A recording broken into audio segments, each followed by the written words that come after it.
too. They don't even know why. He plays cars with the car upside down and the wheels are on top. He's like, he's stupid little motherfucker. Daryl. Oh, that's fucked up. Daryl's. The grandpa's the grunkle. Grandma's the Grant. And it's funny too, because he has his arm around his cousin with his baby, and he looks at my girl like, this could have been you. You could have had this retarded little motherfucker. He's bumping his head against the wall. Stop him! I know. They shouldn't have fucked though. They're cousins. They should not have fucked. That's cold. It's cold that they fucked. They shouldn't have done that. And they're gonna get married too. It's the first time one side of the church is gonna be empty. It's fucked up. I'm just gonna sit on the other side just so I can make the other side feel a little bit like unlonely and shit. I don't know. Give it up for Richie Cunningham's dad came in here. Richie Cunningham's dad. Fucking happy days. Happy days. Alright, ladies and gentlemen, I'm going to bring up your next comic of the evening. Very funny man coming to the stage. Give it up for the one and only Mario Reyes, ladies and gentlemen. Mario Reyes is coming to the stage. Mario Reyes.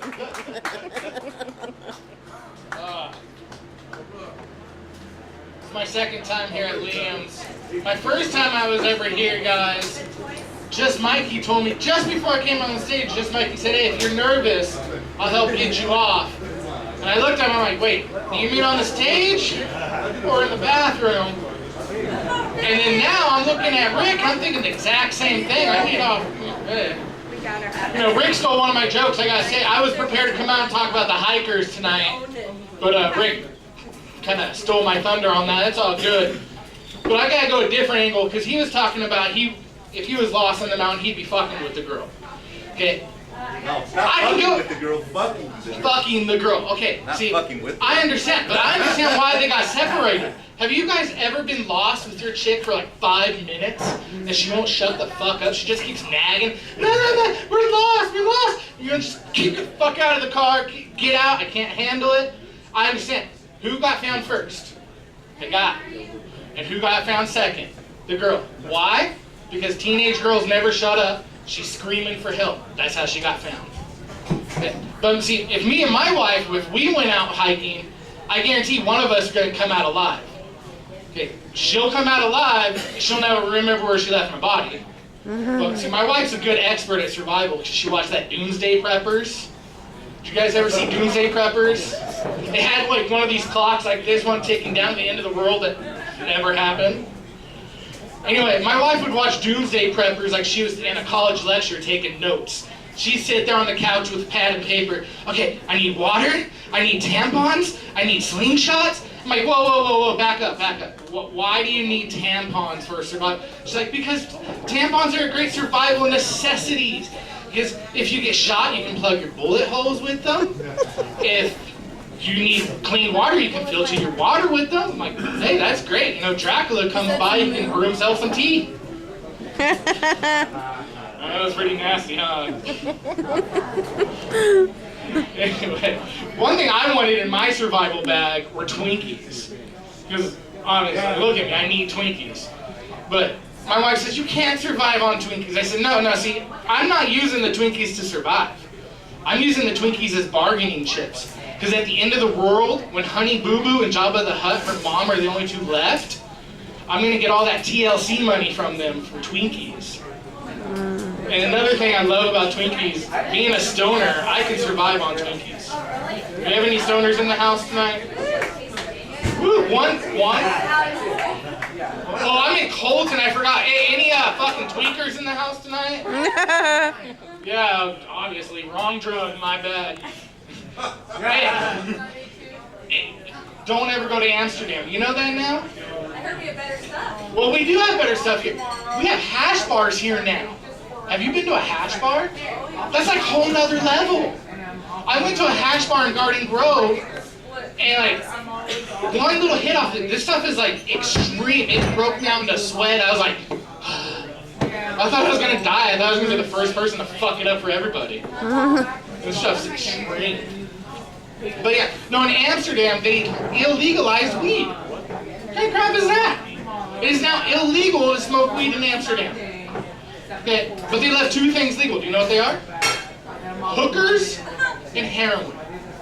So if you're looking for that 2-for-1 AIDS combo, just go right on over to Amsterdam. Get a 2-for-1 AIDS combo. Yeah. You know, hey, like I said, I'm new to comedy, so just so you guys know, that's why I'm kind of bombing or whatever. But I am new to comedy. I'm not bombing. Okay, good, because I went to a club out in Garden Grove called Tickles. Have you ever heard of Tickles? Okay, I go to this club called Tickles. I find it on Craigslist. What kind of club is Mistake that? number one. Okay, I get to this club Tickles, and it turns out to be a house in an alleyway that this guy converted his garage into. Okay, I didn't know until I was on stage. It was a sober living house. Okay, I go upstage, I start talking about weed and hookers. I did my Amsterdam joke. Nobody's laughing. I'm like, oh fuck, I'm in a sober living. How can I get out of this? So I tell the crowd, hey look, I'm celebrating my 100th day of sobriety. They all stood up. I got a standing ovation. And then I say, whoa, whoa, whoa, not so fast. It's 100 days in a row. I just, you know, you add up all the days I ran out of weed, comes to about 100 days. They quickly booted my ass out of that place. So I'm telling you, being here in Colton, it's just a notch on my belt. My next step is Fontana. Yeah. Colton may not love me. I know Fontana's gonna love me. I went to the NASCAR race. I got lots of love out there. Anybody into NASCAR? Are you into NASCAR? You look redneck. Come on. I'm sorry. You Too look way sensitive? more Colton than I do. So Yeah, I know. But let me tell you why I don't fit into NASCAR. Everyone's walking around with the mullets and shit. I'm bald. I can't fit in around there. So I'm thinking that I'm going to stop shaving the sides of my head. I'm just going to grow that skullet.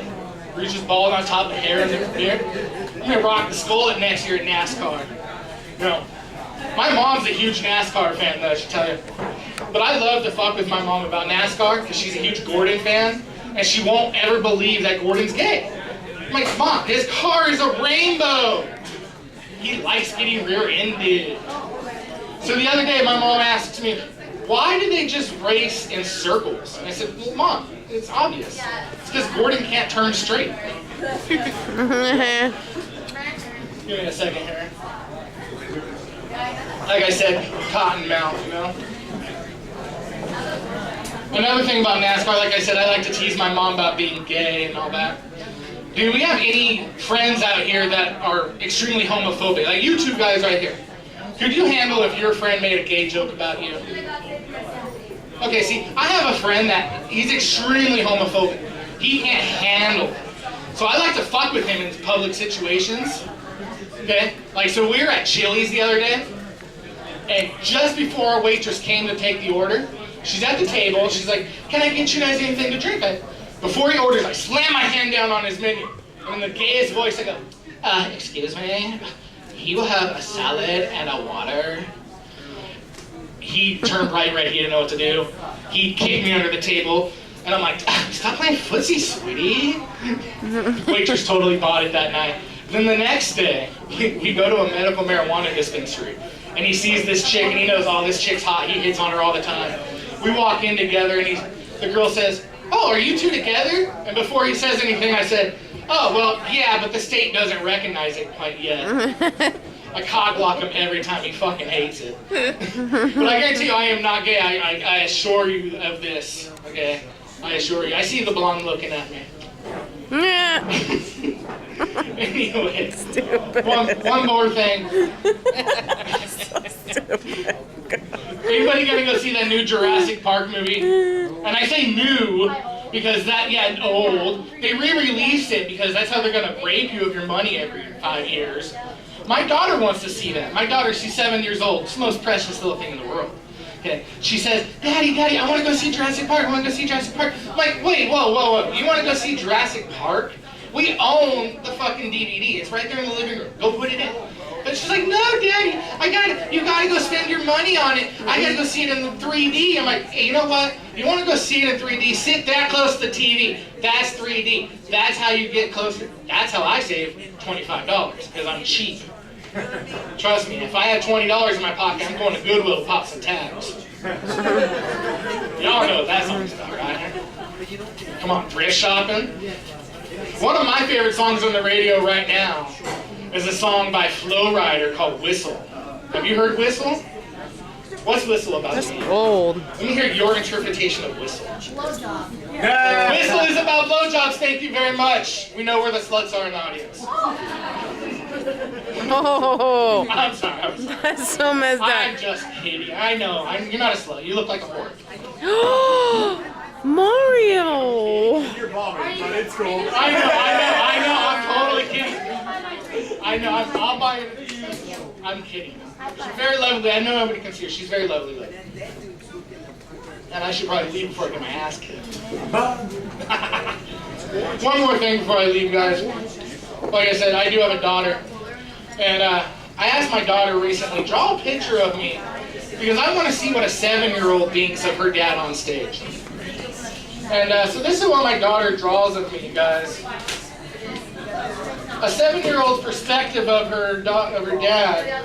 She just draws a big, big circle with little tiny head, and I'm bald, so I'm assuming those are stink lines. I guess, I'm not sure. But that's what, see that? Isn't that sad? I asked my daughter one time, I said, what cartoon character do I best resemble? She's all, Peter Griffin. My daughter's thought is that I look like Peter Griffin. That is fucking pathetic, isn't it? Anyways, ladies and gentlemen, that is my time. Give it up for Rick Roll. Yeah! Give it up for Mario, ladies and gentlemen. Mario. Oh, goodness. That was a tired clap at the end, like somebody got tired and ran out of gas.